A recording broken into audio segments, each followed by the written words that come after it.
ಸ್ವಿಟ್ಜರ್ಲೆಂಡ್ನ ಹಿಮಚಾಬ್ದಿತ ನಗರಿ ದಾವೋಸ್ನಲ್ಲಿ ಸೋಮವಾರದಿಂದ ಆರಂಭಗೊಂಡ 5 ದಿನಗಳ ವಿಶ್ವ ಆರ್ಥಿಕ ವೇದಿಕೆಯ ಶೃಂಗಸಭೆಯಲ್ಲಿ ಭಾರತ ಸರ್ಕಾರದ ಪ್ರತಿನಿಧಿಗಳಾಗಿ ಕೇಂದ್ರ ಸಚಿವ ಪ್ರಹ್ಲಾದ್ ಜೋಶಿ ಸೇರಿದಂತೆ 3 ಸಚಿವರು ಪಾಲ್ಗೊಂಡಿದ್ದಾರೆ. ಇದರೊಂದಿಗೆ ಈ ಸಭೆಯಲ್ಲಿ ಪಾಲ್ಗೊಂಡ ಕರ್ನಾಟಕ ಮೂಲದ ಮೊದಲ ಕೇಂದ್ರ ಸಚಿವ ಎನ್ನುವ ಹೆಗ್ಗಳಿಕೆಗೆ ಜೋಶಿ ಪಾತ್ರರಾಗಿದ್ದಾರೆ.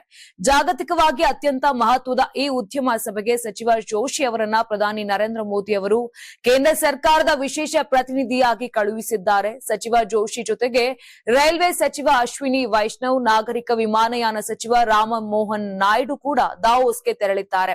ಶೃಂಗಸಭೆಯ ಅವಧಿಯಲ್ಲಿ ಸಚಿವ ಜೋಶಿ ಕೆನಡಾದ ಚಾರ್ಲ್ಸ್ ಯಮಂಟ್ ಮತ್ತು ಲಾ ಕೈಸೆ ಅವರೊಂದಿಗೆ ಖಾಸಗಿ ಸಭೆ ನಡೆಸಿ ಮಾತುಕತೆಯನ್ನ ನಡೆಸಿದ್ದಾರೆ.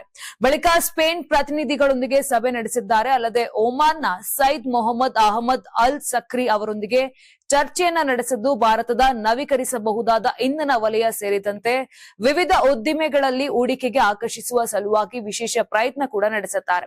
ಕಳೆದ ಬಾರಿ ನಡೆದ ಅಂತಾರಾಷ್ಟ್ರೀಯ ಸೌರ ಒಕ್ಕೂಟದ ಅಧಿವೇಶನದಲ್ಲಿ ಭಾರತದ ಸೌರ ಸಾಧನೆ ಪ್ರಚುರಪಡಿಸಿ ಯುರೋಪಿಯನ್ ಒಕ್ಕೂಟವನ್ನ ಸೆಳೆದಿದ್ದಂತ ಸಚಿವ ಜೋಶಿ ಇದೀಗ ವಿಶ್ವ ಆರ್ಥಿಕ ವೇದಿಕೆ ಸಭೆಯಲ್ಲೂ ಸಹ ಅಂತಾರಾಷ್ಟ್ರೀಯವಾಗಿ ಭಾರತದ ನಾಯಕತ್ವವನ್ನ ಪ್ರತಿಪಾದಿಸುವಲ್ಲಿ ಮುಂದಾಗಿದ್ದಾರೆ. ನೀವು ಸಣ್ಣ ಆಗ್ಬೇಕಲ್ವಾ? ಅದು ಒಂದು ಉತ್ತಮ ಆಹಾರದಿಂದ ಸಣ್ಣ ಆಗ್ಬೇಕಲ್ವಾ? ಪ್ರತಿದಿನ ನಮ್ಮ ಜೀನಿ ಸ್ಲಿಮ್ ನ ಯೂಸ್ ಮಾಡಿ ಯಾವುದೇ ಸೈಡ್ ಎಫೆಕ್ಟ್ ಇಲ್ದಂಗೆ ನೀವು ಸಣ್ಣ ಆಗ್ತೀರಾ.